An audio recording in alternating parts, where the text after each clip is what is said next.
This week, we're talking about a women economy. As we know, opportunities are everywhere. But how are South African women seizing those opportunities, or are they creating their own opportunities? We chat to two dynamic women who are doing amazing things in their respective fields and get their advice on how other South African women can do the same. Hi, everyone. Today, we're talking to two dynamic women about a women economy. As we know, opportunities are everywhere. But how are South African women seizing or creating their own opportunities?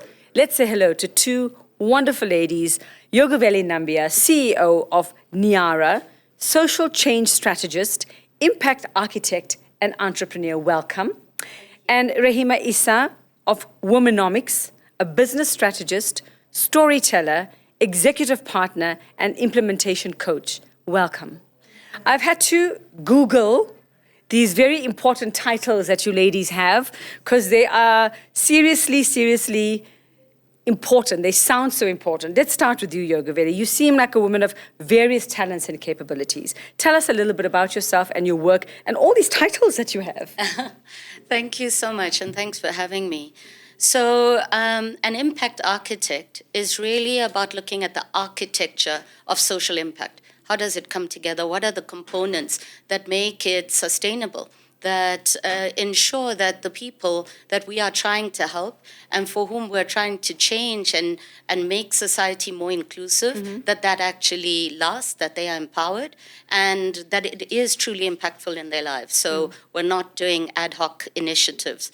To give you a sense of my journey and who I am, perhaps to pick on a couple of highlights, is, I was working as a corporate executive on the up and up, and I went to India on a trip. Okay, yeah, it was one of those enlightening moments. Yeah, exactly. And I was really shaken by the disparity between the rich and the poor.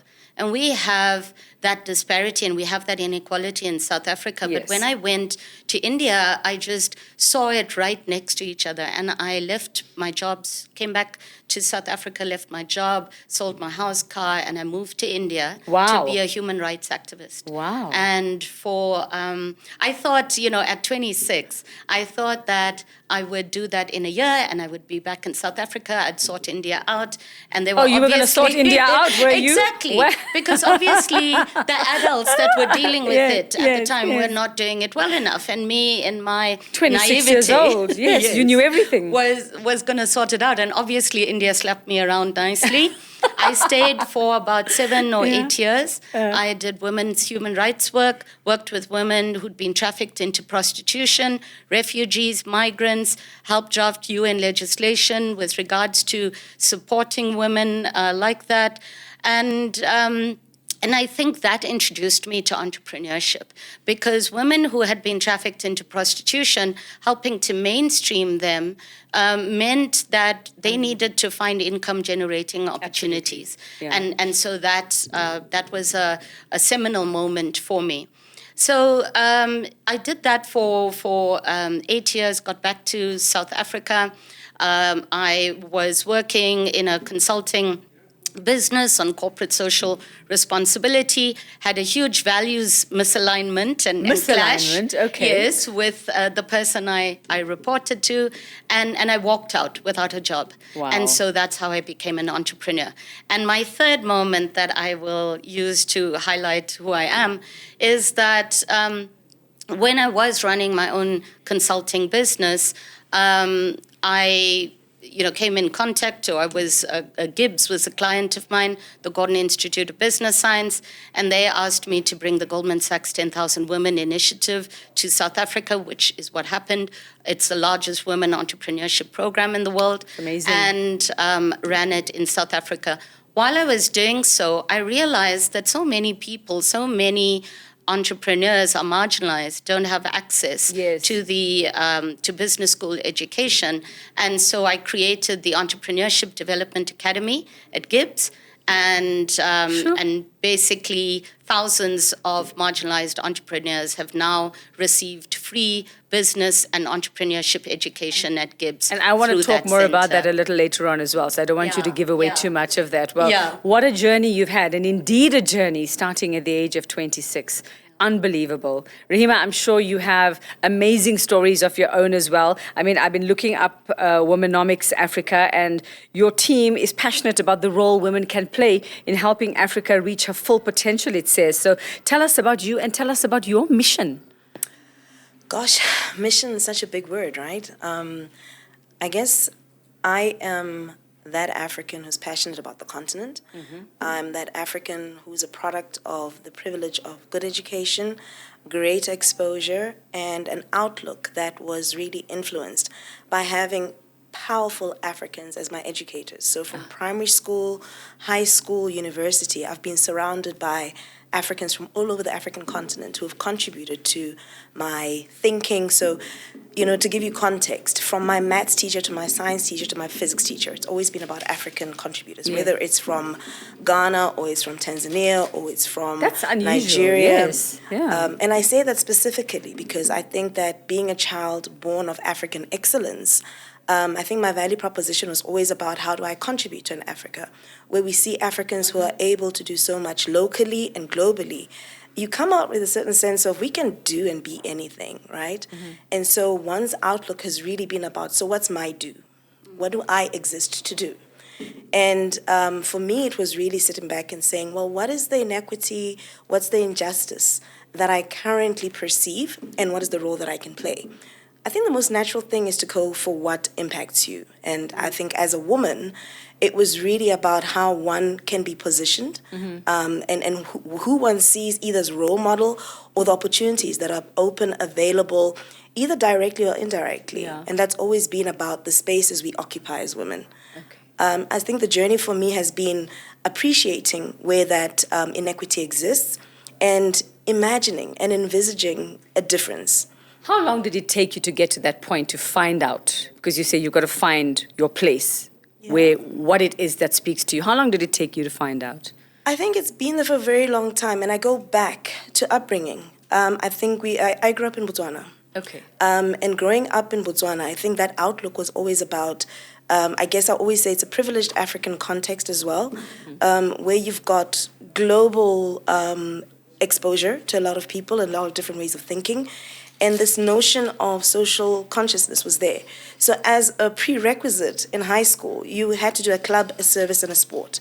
So your service was this recognition that if you sit in a place of privilege, you need to be in service. So from, we used forms, from Form 1 to Form 5, you had to do things. We did hospital visiting, we did teaching, we did SPCA visits, we did planting in the, you know, we cleaned our own classroom. So it was always this notion of you exist and you are existing in a community. You exist in an ecosystem. So there was always that lesson of giving and giving back from the time you were young. From primary school, that has been grounded as a philosophy.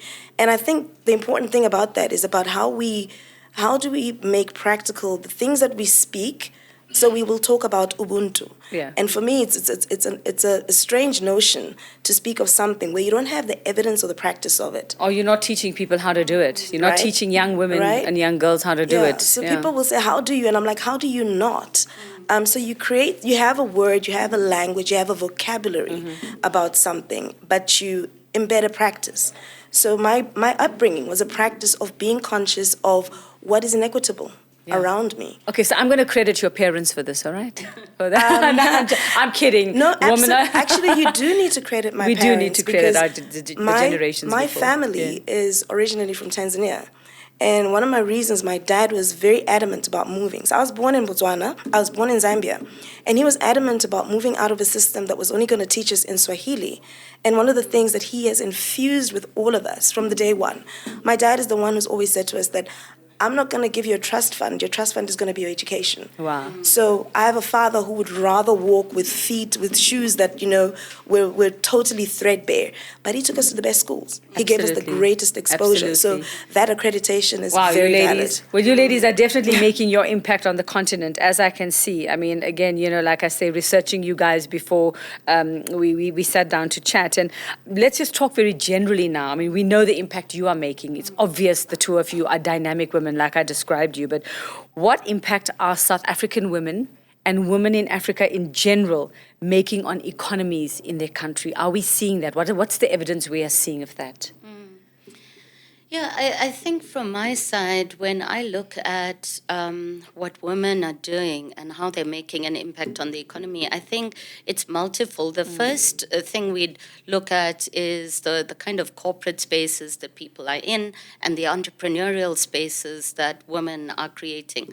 And I think the work that women are doing in terms of their households and carrying, those loads so that the economy can be accessed by partners, by siblings, by children.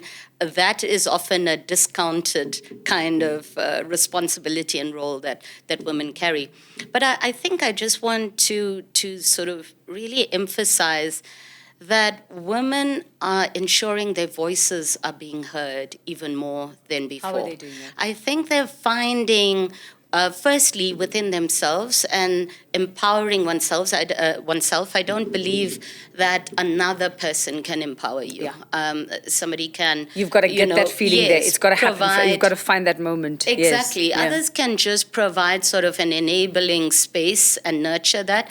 But you really have to ensure that you realize the power of your voice and your opinion, your thoughts, and the power that it has to shift something in society. So they're creating new platforms. I mean, this is an example of that, partnering with a corporate, being able to create a space that enables women's voices to be heard. Yeah, seizing those opportunities. Exactly. Yes. Yeah, and I think there is this realization that now it's not just about oneself and how can I shine, but how do I take people with me? Yes. And so the ability to create those platforms in which we're talking about, whether that be womanomics, whether it be through Niara or other platforms, women are using spaces to speak out and to create connection. We don't need more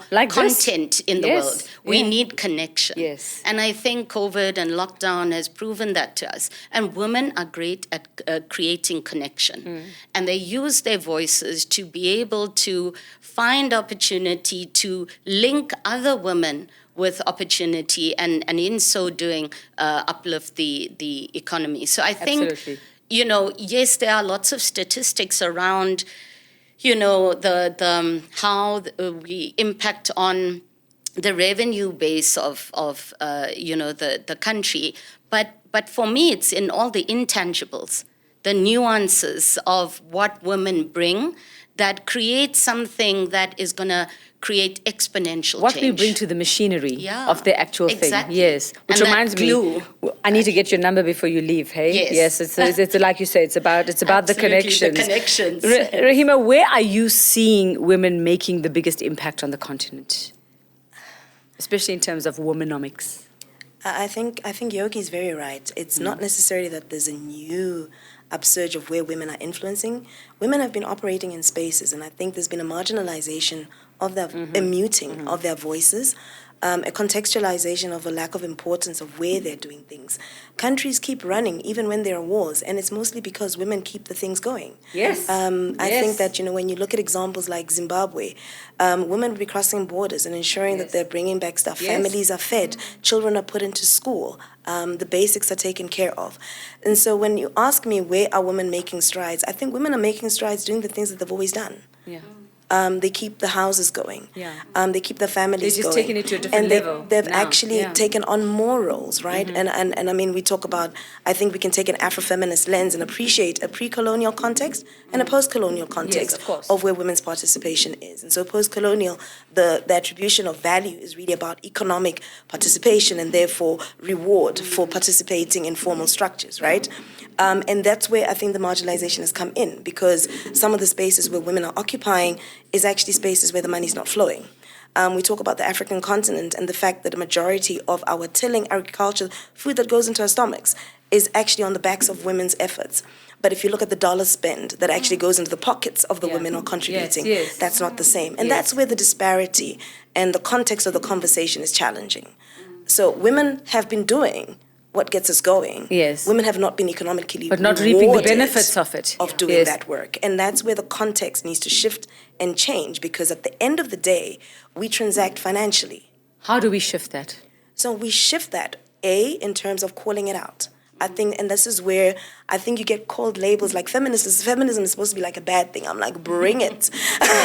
Bring it. I'm like, say that bring again. it. Say that again. Say it. Give me that same attitude, girl. Bring it. Bring it. Like everybody says, Yeah. oh, you're a feminist. I'm like, bring that statement to me, because I think the journey of feminism, even in my own personal journey, there were days where I removed the shackles and I thought, I am not that because of what we perceived it to be. Yes. And Because which is I was why- told I needed to be that. So I don't have to be feminism that. looked a particular way. It was, it was the fact that, we were the burn the bra generation. Yeah. That's what feminism is. And it's not. It's really about this notion of Ubuntu, equity. It's about sitting in a room and saying, asiphelelanga. We're not all here. And if we're all not present, how do we create that space for Yes. presence? I think the greater awareness is that as we become, as Africans, more economically empowered, I'm going to use that word, and only there and not towards women. And I think as we get more power and authority to transact, to influence our spaces, it means we can now actually extend ourselves to looking at the situations around us. And Yogi, because we're calling you Yogi now. We're on the Yes, Yogi we're base. there now. We're Yogi. I have a friend who constantly talks about brown girl syndrome. She knows who she is because even when you get offered a job, and you're talking about what salary you expect, you're like, oh, but I don't want to seem too greedy. I don't want to seem like woman. Is that a real thing? That brown girl syndrome, and are women not saying, listen, I've done the work. I need to reap. We're talking about reaping the benefits. Is that a problem? Is that a problem, and is that something we need to tackle? Is to say, I'm doing the work. I'm doing the hard work. Yeah. I'm creating opportunities. I'm seizing opportunities and creating opportunities. Yeah. But we don't want to say, but give me what's due to me. Absolutely. I mean, if you think about how young girls are sort of nurtured within their families, even in a space of love, it is, sort of be quiet. Don't cause a ruckus. Don't don't speak out too much. It's or the adults are speaking, or it's a space where, unfortunately, knowingly or unknowingly, families tend to shut down your voice. You go to school, and it's shown in many studies that, girls will put up their hands significantly less than boys to answer questions. And that's how, single-sex schools work, for example, that it allows girls to speak out a bit more. So when you've had this journey, when you've had all of this messaging throughout your life, to not speak up too much, to not, be too visible, to not create chaos in a place, to be the one that brings things together, that is gentle, that, then it becomes difficult to sit in situations like that. And we've been in boardrooms, right, where you're holding the highest title of your organization, and yet still you are, you're nervous about speaking out. You still wait for permission. You still expect in some way the environment or some messaging to come through to tell you that you are worthy, that you can speak up, that it's okay to disagree. So when you get into a salary negotiation type of space, I mean, that is incredibly difficult. And people of color struggle with that even more because that cultural conditioning is strong. And I think, and this is why we require not just mentorship. You know, there's a quote, we're over-mentored but under-sponsored. Not just mentorship. We need somebody to be able to champion what we are doing, what we are saying, to be able to speak about us when we're not in the room in that positive way, to raise us to opportunities that we may not be aware of. And Rahima, I'm sure you have the same sentiment, you share the same sentiment about that. We need somebody not only where we have to go rah-rah for ourselves, but we need to say, look at that woman, look at what she's doing, you know, let's get that picture of that woman and put her out there because she's doing amazing things. And I want to know from you, what are the untapped markets or industries where you think South African women and women on the continent still need to explore, and where it seems to be only a man's world, but we can get in there and obviously do a better job. I think that I love that question. So yes, I do agree with Yogi, right? And I love that question because often when we're providing support, we contextualize it with historical context, right? So as a strategist, one is always looking at the future. What do we need, right? Let's take one beautiful conversation around technology. So if we sit, and today we're sitting back and we're saying that we are marginalized simply because of our access to actual technology. Yes. But you will find that where we're directing effort and resources, and that's important, right? Because you need to fund change. Where we direct our interest and resources tends to be on historical context. And I'll give you a practical example. That we were launching like a technology platform to connect, because Yogi, you spoke about connecting, and our proposition around womanomics is about connection of commercial insights, the ability to trade on the information that you get, connections to capacity building, to get the skills and competencies that allow you to grow, and connections to ecosystems, so the enabling environment that will actually facilitate your ability to function optimally. Now, the challenge is that we will typically look at some of those insights and say, oh, women don't have access to technology. What do? We solve for today. And you don't solve tomorrow's problems by fixing only today. You literally have to create the leapfrog moment. We're living in exponential times, but we will still be looking and saying, how do we give this child data, 5 gigs, without actually saying, how do you ensure that they've actually got access to the whole ecosystem? Beautiful practical example. When I came back from a leadership program in the US, started a leadership program in South Africa. The idea was to connect kids from Mamelodi to Utah, right? And what we discovered, so what we'd got is children in Utah, problem solving with children in Mamelodi. And you would find that these two sets of children were actually coming up with the same problem statements. And the philosophy was that the children around the world are experiencing equal challenges. And if we allow a child to solve a problem locally, they can be global. They're locally grounded, but globally relevant. That's amazing. But the technology example that I want to provide you is that the local students here, they identified that Tanya at that time had put in Wi-Fi, right? So there were Wi-Fi. I remember that. There were Wi-Fi spots, right? So we solve for one thing. Our problem with how we solve things is that we solve things in a linear to tick the box without actually thinking exponentially about what we're actually creating and what needs to be in place. So the young kids actually said to us is that they've put these hotspots, which is amazing. We're now the victims of crime continuously because we hadn't challenged the societal construct of poverty, inequality, lack of access, unemployment. And therefore, we sat back and we said, we've put Wi-Fi. We now made the young people targets of criminal activity, which meant that whilst the Wi-Fi is there, the access is not there. And I think that as we look at how we are structurally creating environments and ecosystems, we have to be very deliberate about taking a holistic outlook. We talk about things like smart cities. Just took a client to Mauritius in the last 3 weeks, and we're looking at how do nations effect change. And how nations actually affect change is by bringing everybody on board. And you don't do that by necessarily all of us in the same room, but get enough role players to understand the challenges, but make sure you start. We get so caught up in South Africa and in creating the most perfect documents. We do nothing. It's all paperwork. It's all paperwork. We do nothing. When's your next trip to Mauritius? Can I just tell me something, set a reminder to pack? Nobody believes that it was work. So the work we do is strategy. We're strategists at heart. And what we're looking at is saying that the biggest conversation now is environmental social governance. And you make excellent points. And the reality is that as Africans, and this is, I think, the construct I always start with my upbringing and appreciating the excellence that we have.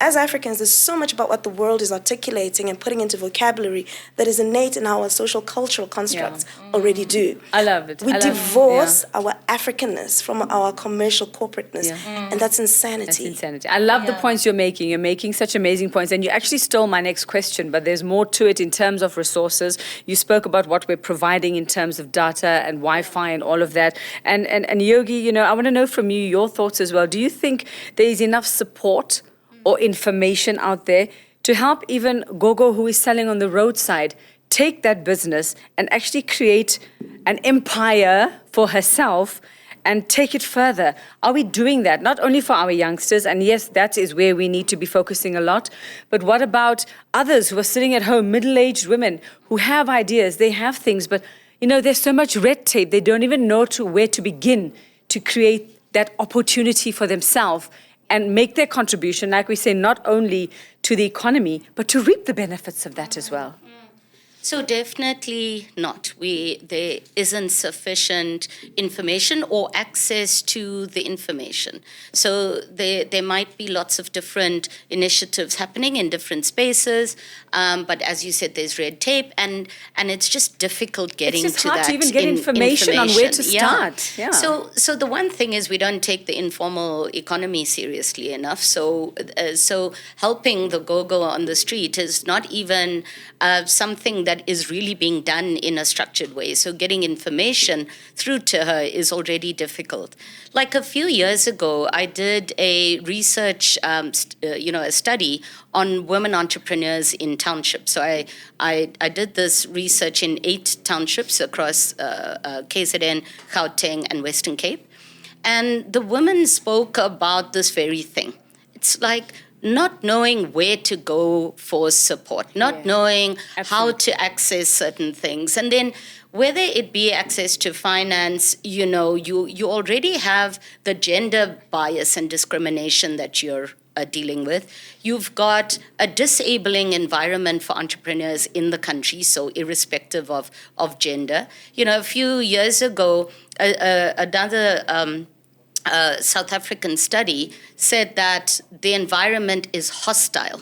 So that actual word was used, hostile towards entrepreneurs. Wow. And so I think we are doing a lot of work. We're doing it in isolation, in silos. We need connectedness again to come back to the whole connection. You know, and then when thinking about providing support, access to information, etc., we need to be careful that we're not creating an elitism into where we provide that support. Having run, like, for example, the Goldman Sachs 10,000 Women Initiative before, I saw how there is a particular group of women entrepreneurs that get supported in sort of particular industries, particular strata, and then they program hop.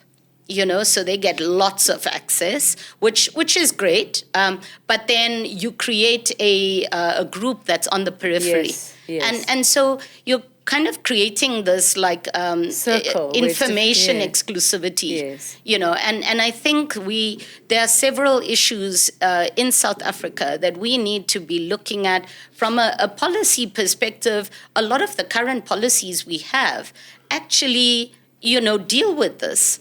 But to action them is another story. Exactly. I mean, it's on paper. That's where it is. Exactly. Yeah. And so, for example, even like procurement from women entrepreneurs, you know, from the public sector, it said that only 1% of public sector business goes to women, as opposed to businesses owned by men. So we've got to be intentional about what we're trying to do with providing this information and providing access.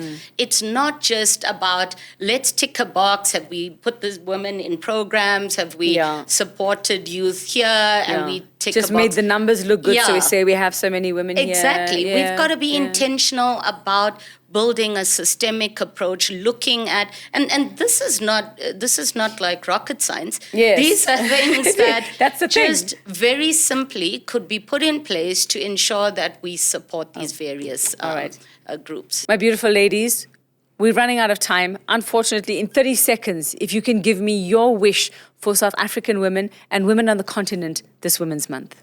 Track record trumps intent. Most people don't know what they're going to do. They don't know how it's going to work out.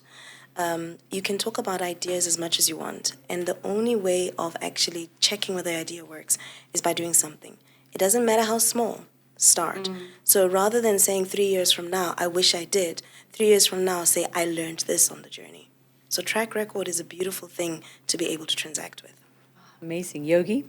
Yeah, just take action one step at a time. Like they say, the journey of 1,000 miles starts with one step. So be curious, believe in yourself. Everybody faces the same kind of challenges of believing in themselves. And then just take action, because all of us have the ability to change the world in some way. Okay. It's been amazing talking to you, ladies.